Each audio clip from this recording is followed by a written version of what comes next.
حضرت عبداللہ بن مبارک رحمتہ تعالی علیہ فرماتے ہیں لالچ کے رشتے ہیں دنیا کے، لالچ کے۔ آپ کے انتقال کا وقت آیا تو اماں بڑا رو رہی تھی۔ عبداللہ بن مبارک رحمتہ اللہ علیہ اپنی اماں سے کہنے لگے، اماں تو کیوں روتی ہے، تیرے تو اور بھی بیٹے ہیں،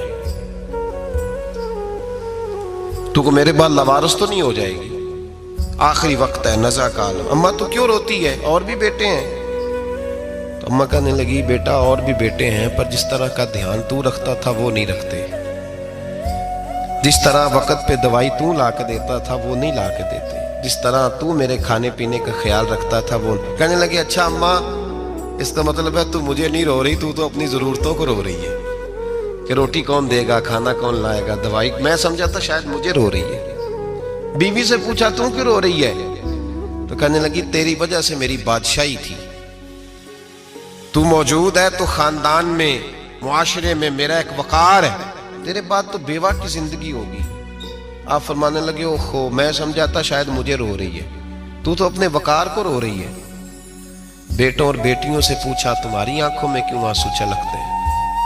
کہنے لگے، ابا، جس پیار سے باپ شادی کرتا ہے دوسرا کوئی نہیں کر سکتا، اور جس محبت سے باپ لا کے کما کے دیتا ہے دوسرا کوئی نہیں دے سکتا۔ فرمانے لگے، اوہو، میں سمجھا تھا مجھے رو رہے ہو، تم تو شادیوں کو رو رہے ہو، میرے ساتھ تو تعلق ہی نہیں۔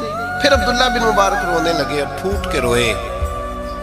کسی نے کہا، آپ کیوں روتے ہیں؟ فرمایا، آج سمجھ آئی ہے، میرے ساتھ اگر بے لوث رشتہ ہے تو یا خدا کا ہے یا محمد مصطفیٰ کا ہے صلی اللہ علیہ وسلم۔ آج سمجھ آئی ہے، وہ میں نے جن کے ساتھ تعلق مضبوط کیا ہی نہیں، کبھی فجر چھوڑی، کبھی زور چھوڑی، کبھی یہ رہ گیا، کبھی وہ رہ گیا، کبھی داڑھی کا پروگرام بنا، کبھی رہ گیا۔ جن کے ساتھ میں کمزور تھا وہ میرے ساتھ مضبوط تھے، اور جن کے ساتھ میں مضبوط تھا ان کا میرے ساتھ کیا حال تھا۔